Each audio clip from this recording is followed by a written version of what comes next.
Hey, good morning, everybody. Proverbs Daily with Jeremy, your source of daily proverbs and practical applications living as a Christian in a post-resurrection world.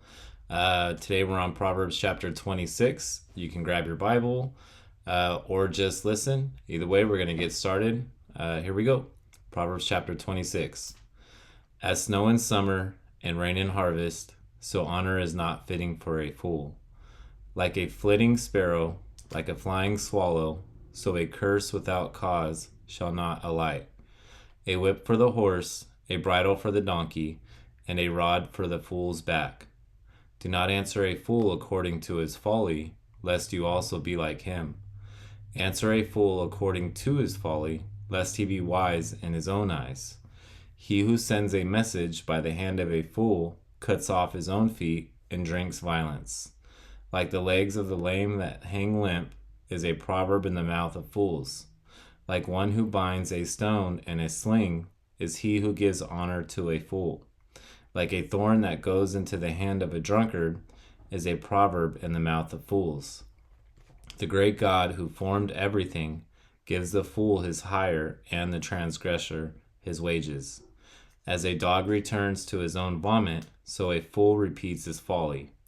Do you see a man wise in his own eyes? There is more hope for a fool than for him. The lazy man says, there is a lion in the road, a fierce lion is in the streets. As a door turns on its hinges, so does the lazy man on his bed. The lazy man buries his hand in the bowl, it wearies him to bring it back to his mouth. The lazy man is wiser in his own eyes than 7 men who can answer sensibly.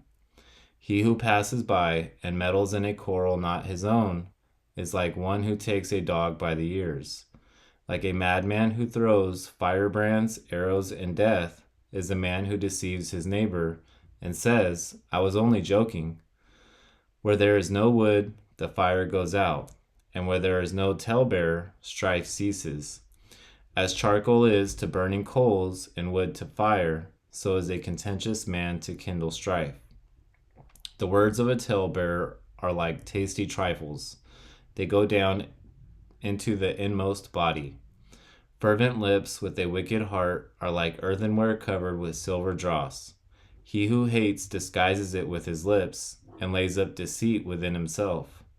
When he speaks kindly, do not believe him. For there are 7 abominations in his heart. Though his hatred is covered by deceit, his wickedness will be revealed before the assembly.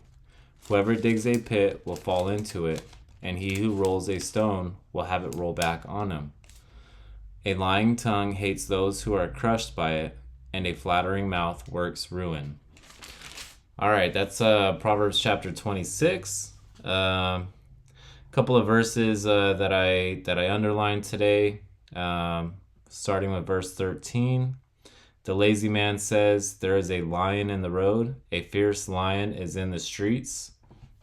There's always an excuse, right? There's always an excuse for the lazy man to not do something. Some of the notes in here say that it's a comedic relief or a comic relief. And the lazy man is made fun of. There's a lion in the road, there's a lion in the streets. Like, okay. But for me, there's times when I can be honest about it and say, like, I don't feel like doing that. And I don't have any good reason. Other than in those moments, I can reach out and pray and ask God to take this laziness from me. Then verse 20 and 21, where there is no wood, the fire goes out, and where there is no talebearer, strife ceases.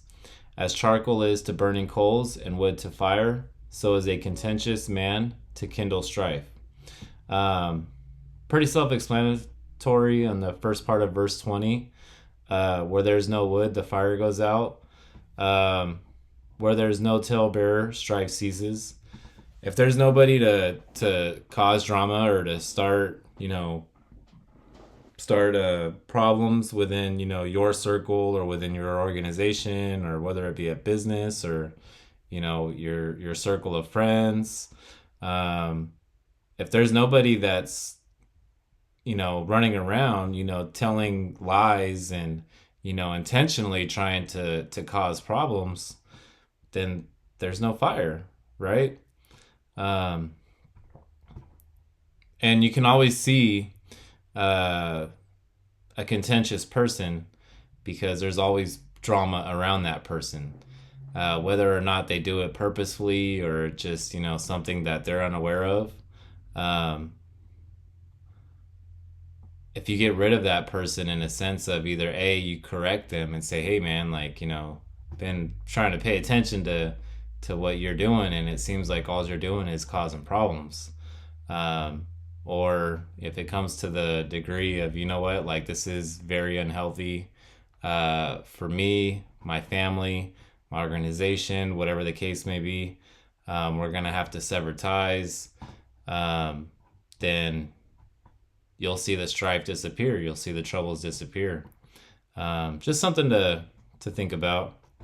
So yeah, that's Proverbs chapter 26. Hopefully something within the chapter stood out to you and causes you to draw nearer to God. And if you have anything that you want to leave in the comment section, go ahead and engage. We always love that. Anyways, that's Proverbs chapter 26. Thank you for watching, and I hope you have a great day. God bless.